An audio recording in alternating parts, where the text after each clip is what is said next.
Praise the lord. అందరు బాగున్నారండి.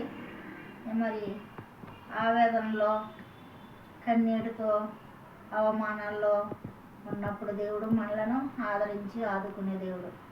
నీ యొక్క ఆవేదనను ఆనందముగా మారుస్తానన్నాడు యేసయ్య. మార్చే శక్తిమంతుడు. మరి అమ్మ చూడండి, ఎంతో కన్నీరు విడిసింది, ఎంతో వేదన చెందింది, అవమానాలు మరి పడింది.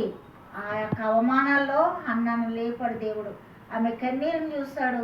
ఆమె ప్రార్థన ఆలకించి కృప చూపి మరి చక్కటి కుమారుని గర్భఫలం ఇచ్చి చక్కటి సమయాలను ఇచ్చినప్పుడు తన యొక్క ఆవేదన ఆనందంగా మారింది.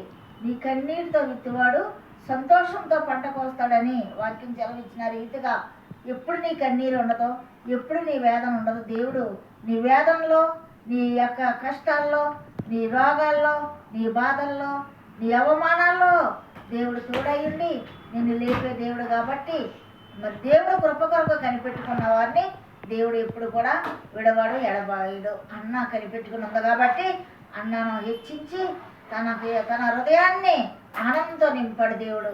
మరి అలాంటి కృప మరి మనకు అందరికి ఉండాలని ప్రార్థిద్దాం. ఆమేన్.